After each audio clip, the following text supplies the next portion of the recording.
মোহাম্মদ হেঁটে যায়, কোনো ব্যথা পায় না। আমরা চিন্তায় করে যেতাম উনি কি কোনো ব্যথা পায় না। আমরা তালাশ করার জন্য নবীর পিছনে পিছনে দৌড় দিতাম। ওই শক্ত পাথর হাতে নিয়ে দেখতাম নবীর কদম মোবারকে যে পাথরটা পড়েছে, নবীর সম্মানে শক্ত পাথর তুলার মতো নরম হয়ে গেছে।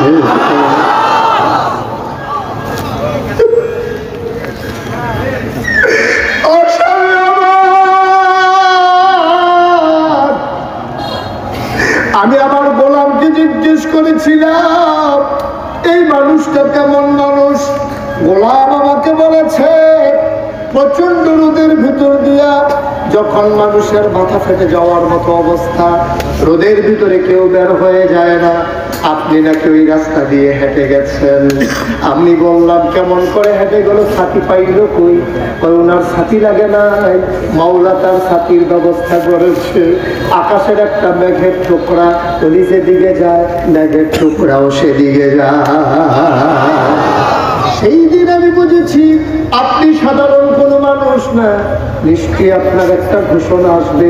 শুধু ঘোষণাটার বাকি। আপনাকে আমার বিয়ে করার কোনো দরকার ছিল না। এর আগে আমি 2 স্বামীর সংসার করেছি। সংসার কারে কয় আমি বুঝি, তারপরও কেন আমি বিয়ে করলাম। আমি চিন্তা করলাম আপনি নিশ্চয়ই বড় কিছু একটা হবেন। আরেকজন মহিলাকে যদি বিয়ে করেন তাহলে যে আপনি থাকবেন তার ঘরে, ঘোষণাটা তো আমি এর আগে পাবো না।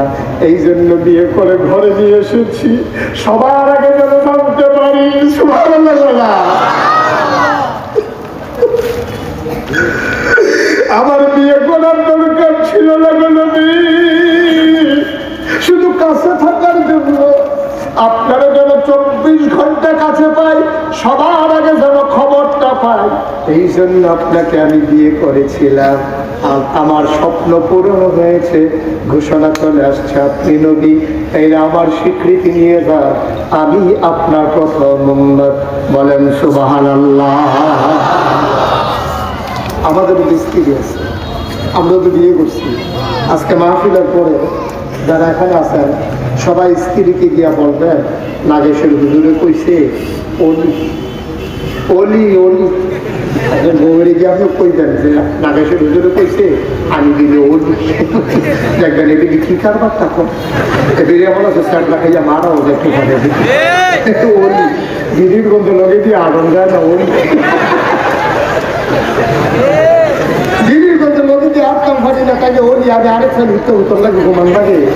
জীবনে একখান ফিরা ঘুমাই গেলাম না, তাইলে অলি অলি অলি বাচ্চা ভাবিস করে বানাতে চান অলি।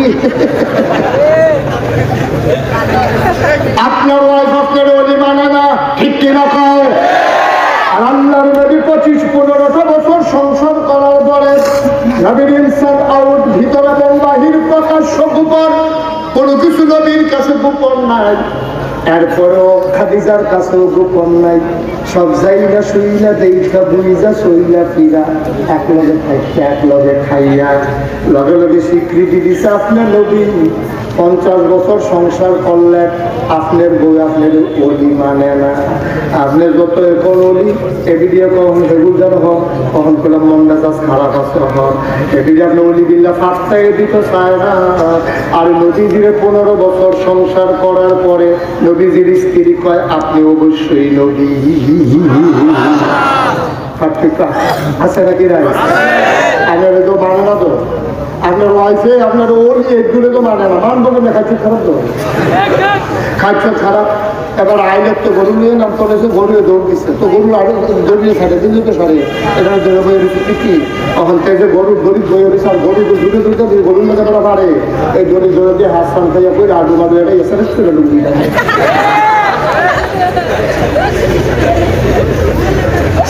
লুঙ্গি লাগাইয়া সিফা সাফা দিয়া দুইটা খাইলে যখন বাইক দিয়ে দিয়েছে লুঙ্গি রাখো, ওই লুঙ্গি রাখো কানে গেছে সাইড না লুঙ্গি রাখো কি করে না ঘুমুর ঘুমুর করা। এই ক্ষেত্রে তো নাই সেটা আল্লাহ এই বেরিয়ে একটু অতি স্বীকার করবো, কথায় কথায় ঘুরে দিয়ে ইচ্ছা দিচ্ছে না, ঘুরে ফিটে ধরাই না ঘুমুর করে শুনছি আসেনি রে গেছ। আমরা এগুলো দেখতে নাই আসেনি, কি একটা ধমাধম যায় নাই কেন না যায়। আহারে মুসলমান রে, আহারে মুসলমান, আহারে মুসলমান। ভাই কুদ্দুর চিন্তা করে না, কুদ্দুর চিন্তা করে এরকম খারাপ বেড়ে আগেও আছে। তাহলে যখন এমনি বেরো দিল কোন নেই স্যার ওমরের জমানা এক সাহাবার বউ আছে সেটা এবার লোকে খালি কথায় কথায় তর্ক করে। আবার তুমি যে আমার লোক এমন করো, আমি বললাম উমরের থেকে বিচার দিলাম কত টাকা ছিল। এবার বুঝলেন বেরিয়ে কত স্যার আপনি যদি বেরোবে চিকিৎসার দিলে দিবে না না গিয়া। এবারে চিন্তাগুলো কই জানেছি না আমার এই জন্যে এবার বাড়িয়ে গেছে উমরের বাড়ি আরাম গিয়া সেটা দেখো উমরের গড় আরো আগুন বলছে। হয়তো আমার সঙ্গে আমরা কিন্তু যদি বিচার দিতাম ইসলাম তারা করো যে আরো আগুন। এবার দাঁড়া ফিরে থাকে তো নদীর সাহাবা উমরও ঘরের তো বাড়িয়ে গেলে একটা লোক জায়গা ডাকি দাও আইসলাম তো আপনার কাছে কে রেসলাম না সারব